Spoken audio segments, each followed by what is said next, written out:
Gente, boa noite, graça e paz. Graça e paz a você que está nos acompanhando também em casa. Bênção. Estou contente de ver mais pessoas aqui hoje. Graças a Deus, mover de Deus. Nós vamos abrir o livro de Esdras, capítulo 7. Esdras, capítulo 7, versículo 10. Somente esse versículo. Esdras 7, versículo 10.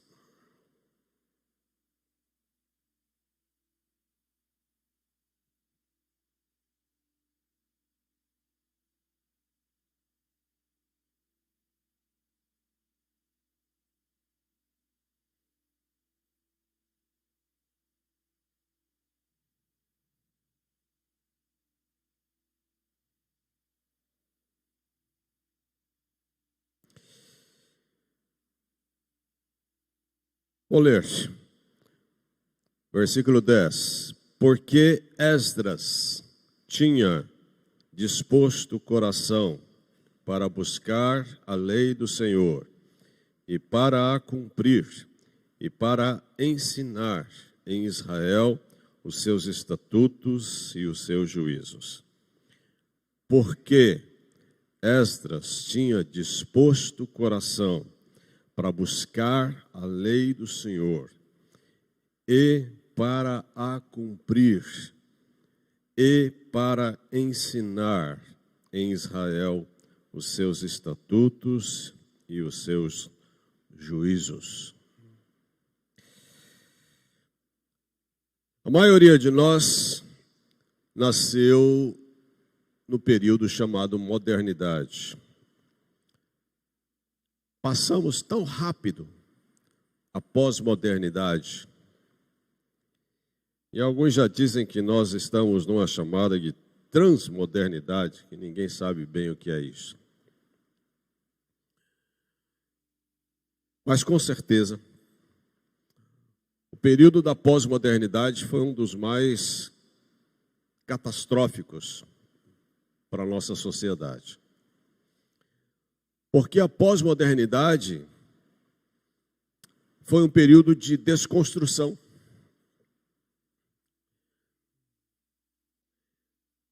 Foi um período que muita coisa se aprofundou no que diz respeito a desconstruir. Desconstruir valores, desconstruir família, desconstruir a fé. Isso é muito triste.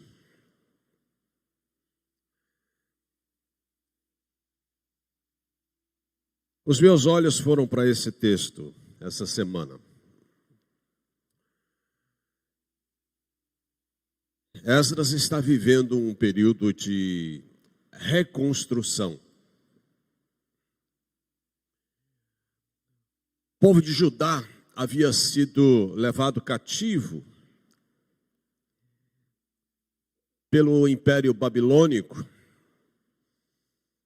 Nabucodonosor invadiu Jerusalém, destruiu seus muros, destruiu o templo, levou cativo parte do povo. E o povo viveu pouco mais de 70 anos em cativeiro na Babilônia. Período duro, difícil para Judá. Viram suas casas sendo destruídas, viram a cidade sendo destruída, suas mulheres violadas, seus homens sendo mortos. Guerra.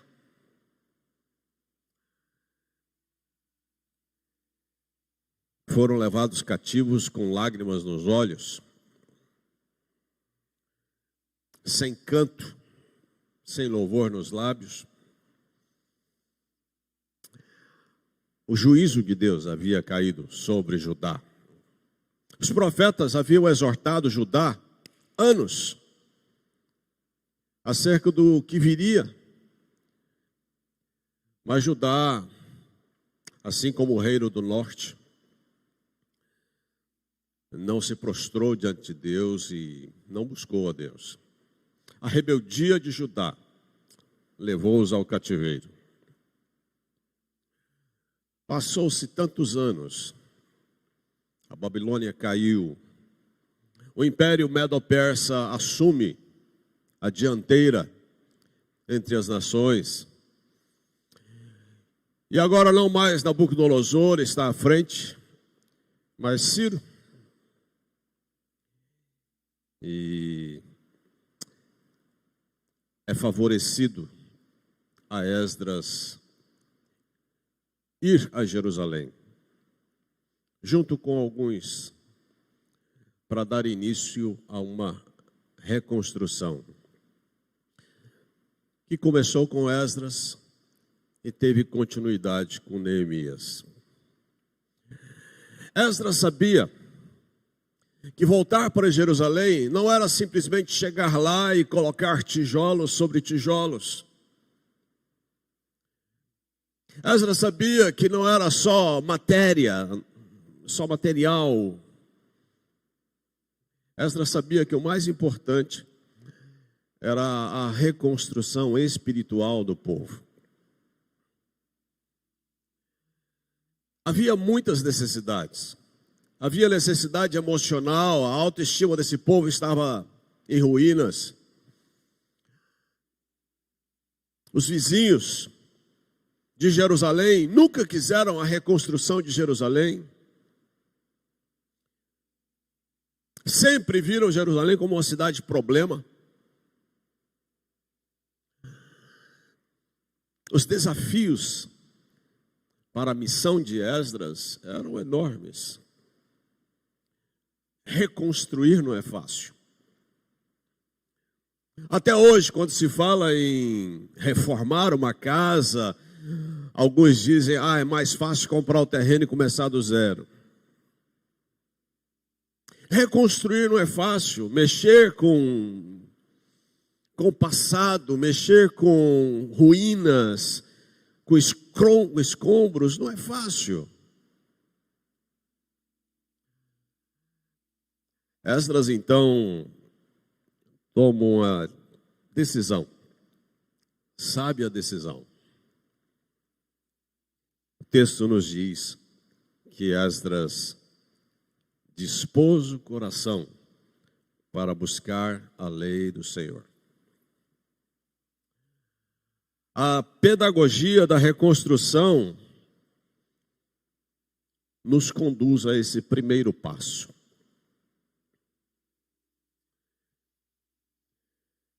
Talvez você esteja num processo de reconstrução.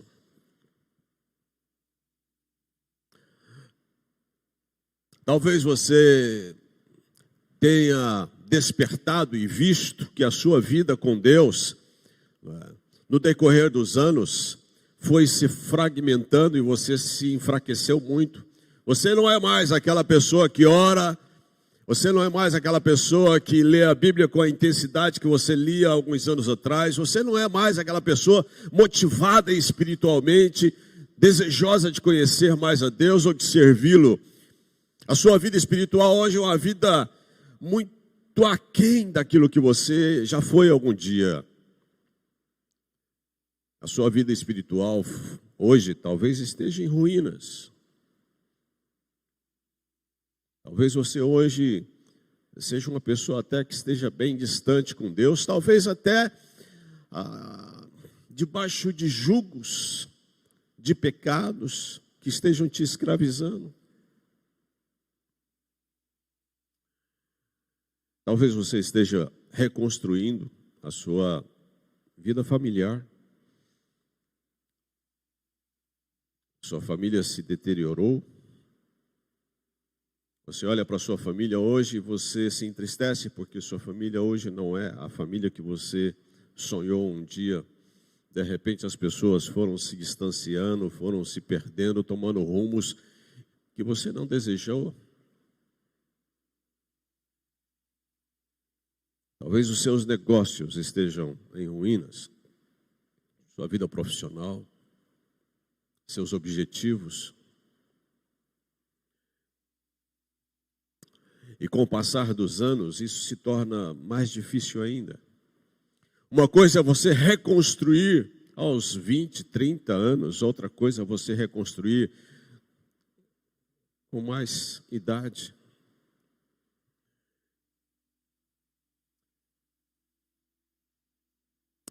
Esdras nos ensina que o primeiro passo é dispor o coração para buscar a lei do Senhor. O primeiro passo é ir buscar a lei do Senhor. Eu quero ler alguns textos. Salmo 119, versículo 11. Nos diz: guardo no coração as tuas palavras, para não pecar contra ti. Versículo 25. A minha alma está apegada ao pó. Vivifica-me segundo a tua palavra. Versículo 50 do Salmo 119. O que me consola na minha angústia é isto, que a tua palavra me vivifica. Versículo 105, tão conhecido: lâmpada para os meus pés é a tua palavra e luz para os meus caminhos. O salmista nos diz que a palavra de Deus o vivificava, o renovava. A palavra de Deus o consolava. E nós vivemos dias de muita angústia. Me lembro de uma vez que, conversando com uma pessoa sobre a Bíblia, ela disse para mim: eu não gosto da Bíblia. Eu disse: por que você não gosta da Bíblia? Você já leu a Bíblia? Já teve contato com a Bíblia? Ela falou: eu já tentei ler a Bíblia algumas vezes, mas todas as vezes que eu li a Bíblia, parece que tinha um dedo apontado para mim assim. Eu falei: é verdade. A Bíblia tem esse poder mesmo. A Bíblia nos mostra coisas que precisam serem mudadas. Na linguagem de Paulo a Timóteo 3, Paulo diz que a palavra de Deus, ela é viva, ela é eficaz, ela é poderosa. Ela nos repreende. Ela aponta os nossos erros. Mas ela aponta com um propósito de nos educar em toda a justiça, de nos aperfeiçoar, de nos ensinar. Se você está num processo de reconstrução,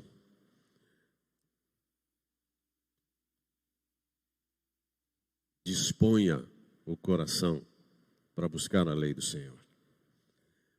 Queira ouvir a lei do Senhor. Queira ler a lei do Senhor. Queira aprender a lei do Senhor. Você pode ler a Bíblia de tantas formas diferentes. Você pode escolher um livro e começar a meditar livro por livro. Você pode estudar sobre temas, sobre suicídio, sobre aborto, o que a Bíblia diz sobre isso, sobre aquilo. Mas vá de encontro a esse livro.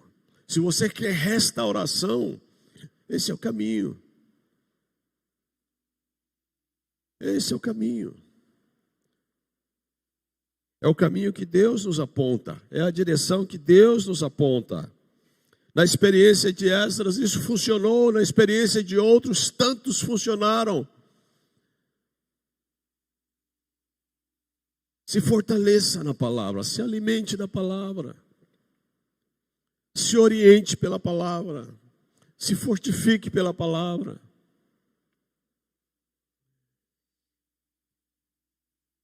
Deus move o coração de Esdras para aquilo que é fundamento.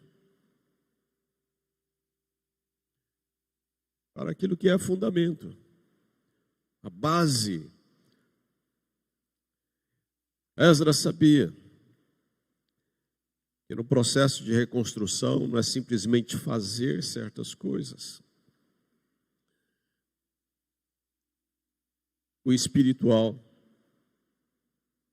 é essencial. Esdras dispôs o coração. Disponha o coração. Disponha o coração.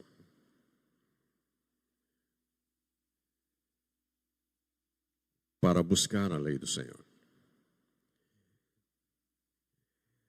Esdras vai mais além disso.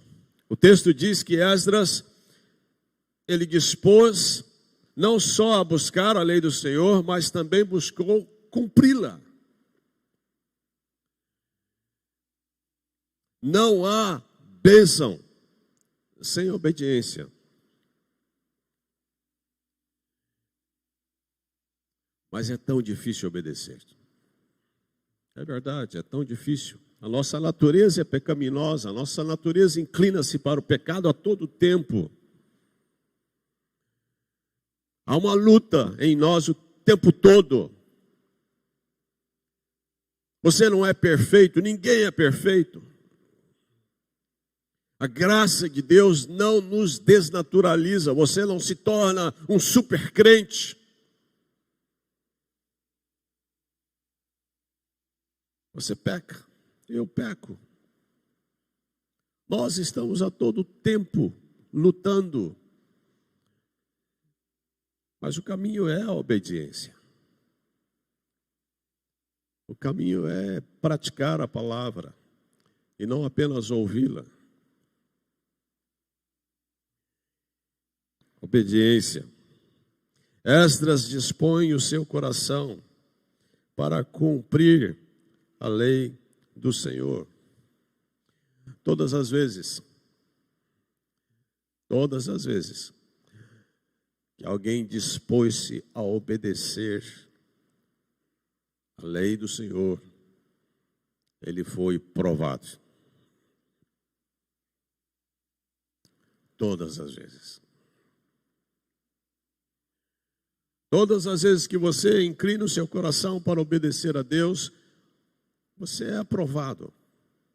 Você não é apenas tentado pelo diabo, mas você também é aprovado por Deus quanto à sua obediência.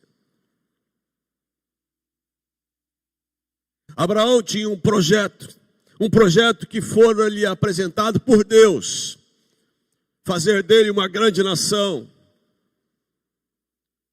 E Deus o prova com Isaque, pedindo a vida de seu filho. Jesus tinha um projeto também dado pelo Pai, ao qual ele abraça. E a carta aos Hebreus nos diz que ele foi obediente, e obediente até a morte, e morte de cruz.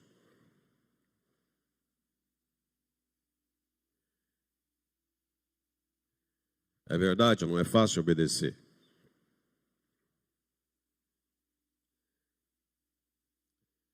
Mas o que Deus espera de nós é que nós obedeçamos. Mas eu vou te dizer uma coisa. Não tem como se obedecer a Deus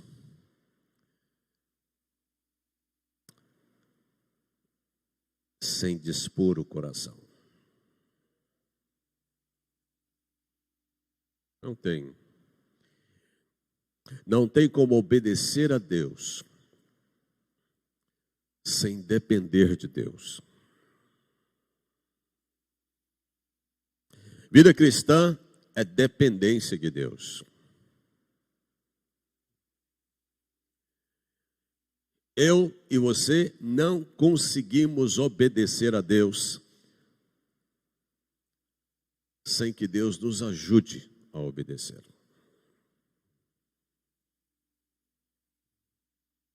Nós somos carentes do poder de Deus para vivermos a vida que Deus quer que a gente viva.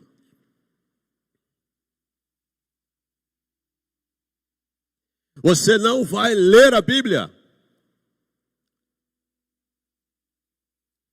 se você não pedir a Deus: Senhor, me ajude,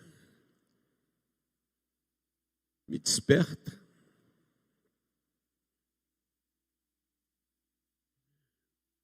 Você não vai orar como você deve orar se você não clamar a Deus: Senhor, me ensine a orar.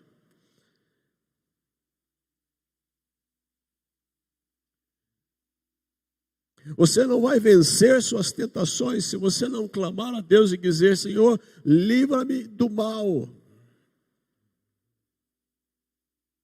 Não me deixe cair em tentação. Vida cristã é dependência de Deus.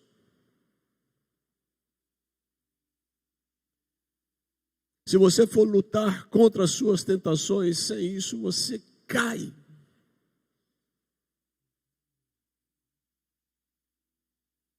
Você precisa pedir socorro de Deus.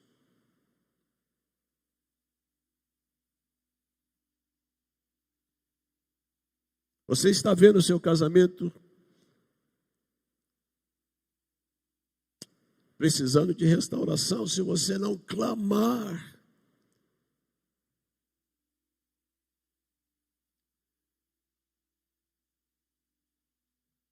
Os dois. Senão a busca de Deus, senão a busca de acordo.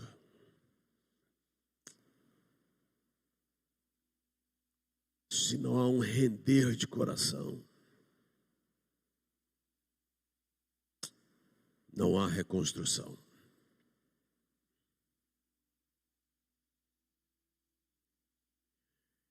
Esdras dispõe o coração para buscar, Esdras dispõe o coração para cumprir.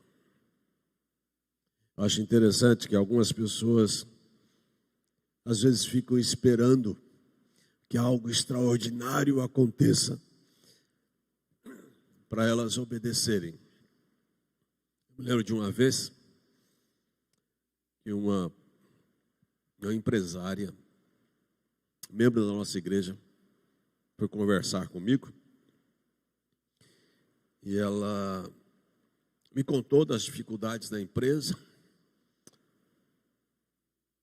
Ela queria que nós orássemos juntos pelos problemas que ela estava enfrentando na empresa. Ela disse: pastor, eu tenho um sócio e ele não é temente a Deus e ele fez uma proposta, ou deu uma ideia para resolver o problema que nós estamos enfrentando no momento. Ela falou: e que ideia ele deu? A nossa empresa tem um carro. A ideia dele foi da gente dar um sumiço no carro. Ele conhece um pessoal aí que pode pegar o carro. E esse pessoal sabe que tem um lugar no rio tal, que é muito fundo. E eles jogam o carro lá, ninguém nunca vai achar. E aí a gente apela para o seguro. E com o dinheiro do seguro a gente consegue resolver esse momento que a gente está vivendo agora. Eu falei: e o que você disse para ele? Ela disse: eu disse para ele que eu ia pensar. Eu falei: tá. E você agora falou isso para mim e você espera que eu fale o que para você? O que você acha que eu vou dizer para você?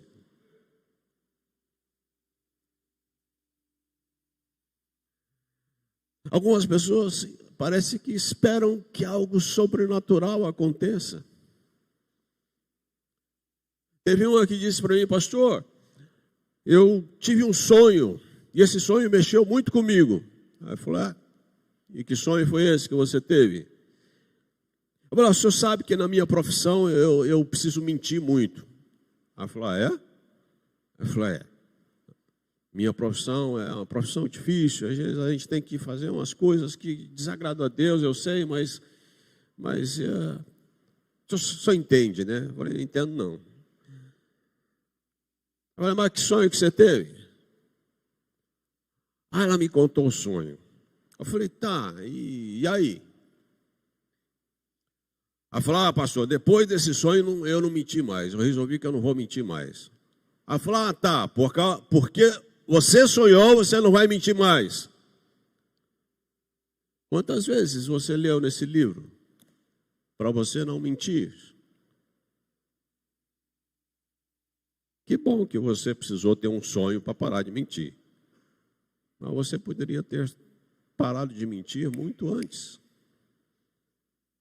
Ou seja, você não precisa esperar algo sobrenatural acontecer. Você precisa dispor o seu coração para cumprir.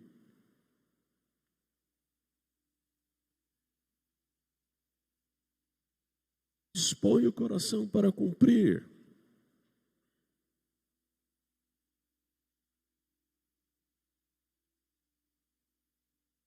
Essa semana eu conversei com uma moça e ela dizia, eu falei para ela, escuta, você já está conosco há alguns quase 2 anos. Você já se preparou para se tornar membro da igreja. E aí? Vai tomar a decisão de tornar-se membro? Ela falou, pastor, eu estou esperando que Deus me toque. Aí eu falei, peraí, que história é essa de Deus me tocar?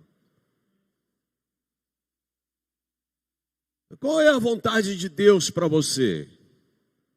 A vontade de Deus para você é que você assuma compromissos. Essa é a vontade de Deus. Você acha que Deus não quer que você se batize?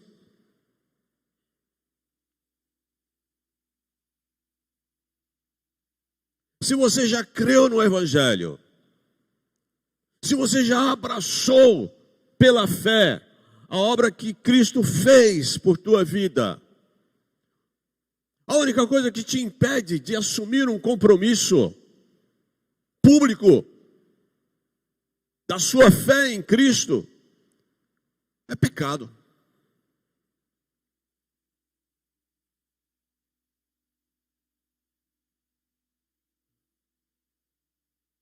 Eu disse, filha, você não precisa de um toque de Deus. Você precisa de uma decisão.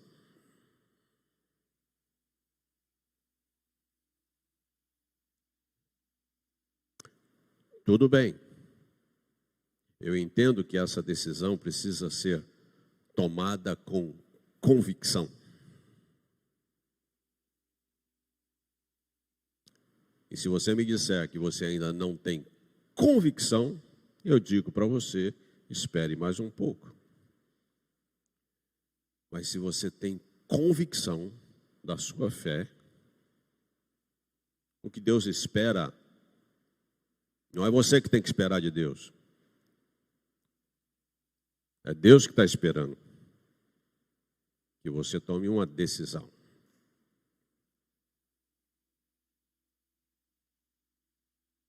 De fazer aquilo que Ele quer. Porque o que Ele quer é que você seja batizada. Não é isso que a Bíblia diz? Para a gente pregar o Evangelho e aqueles que crerem serem batizados? É isso que Deus quer.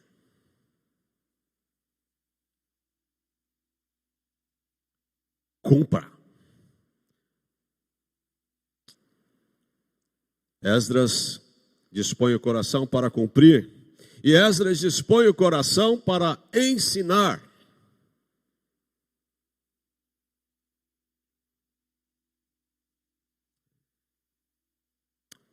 Você precisa assumir um compromisso consigo.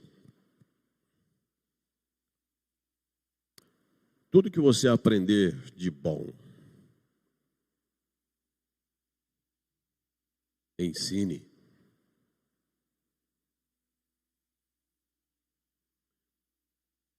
Eu gosto tanto de aprender. É tão bom quando a gente senta escuto um pregador, eu gosto muito quando alguém ensina e de repente ele fala uma frase ou me ajuda a enxergar um texto de uma maneira que eu nunca tinha tido, não é, aquela percepção. Eu falei, e aí eu digo para mim, puxa, aprendi mais uma hoje. E como os cabelos estão brancos e a memória já está muito fraquinha, eu já chego em casa e já busco escrever em alguma coisa, porque eu sei que aquilo que eu aprendi vai me ser útil em algum momento para ensinar outros. Não venha para cá só para ouvir. Venha para cá para aprender e ensinar.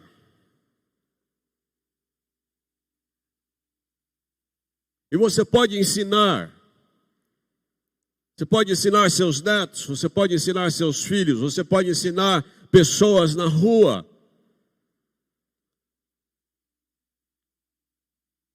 Você pode ensinar. Com as redes sociais hoje, então, nem se fala.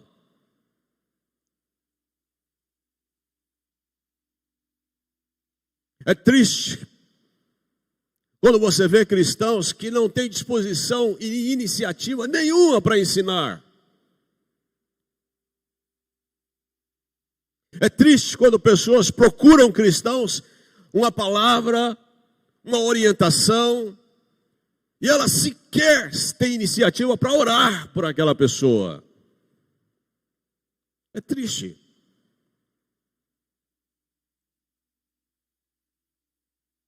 Crentes vazios, não só de conhecimento,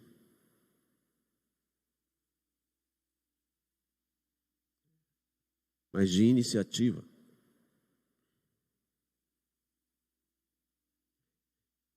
Ensine. O que eu quero motivar seu coração hoje é com aquilo que Deus motivou o meu. Esdras dispôs o seu coração. E o que Deus está dizendo para você hoje é para você dispor o seu coração. Diga para Deus: Senhor, eu quero colocar um tijolo a mais na minha vida espiritual. Eu quero dispor meu coração. Dispõe o teu coração para buscar o Senhor. É assim que Deus vai fazendo a sua obra. Agora uma coisa me chama a atenção em Esdras. Sabe o que é? Esdras não chega lá em Jerusalém, pega o microfone e sai pregando um sermão para estimular os outros. Esdras, quietinho, antes de ensinar, ele dispôs o coração dele. Sem alardear, antes ele, pessoalmente, dispôs o coração dele.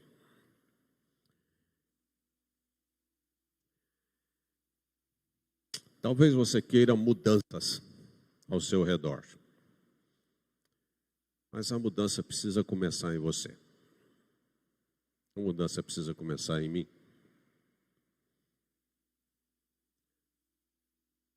Para depois eu ensinar. Amém, queridos? Vamos orar? Senhor, nós pedimos-te perdão, Pai, porque em tantos momentos nós não temos um coração disposto para o Senhor. Muito pelo contrário, Pai, em tantos momentos o nosso coração se dispõe para o mal, se dispõe para o erro e toma caminhos, Pai, tão distantes da Tua vontade. Pai, perdoa-nos. Nós dependemos do Senhor, nós precisamos do Senhor, nós precisamos da Tua graça, do agir do Espírito Santo, nós precisamos do despertamento espiritual, nós precisamos do Senhor. Desperta-nos, ó Deus, para aquilo que é o querer do Teu coração. E conduza-nos a uma vida mais fortalecida, pujante, mais cheia do Teu Espírito. Trata conosco, Senhor, trata com a igreja, desperta a igreja, mas começa esse despertamento em mim, na vida dos meus irmãos que ouvem a Tua palavra nessa noite. Faz isso para a glória Tua, Senhor, para a glória Tua, faz isto, em nome de Jesus. Amém.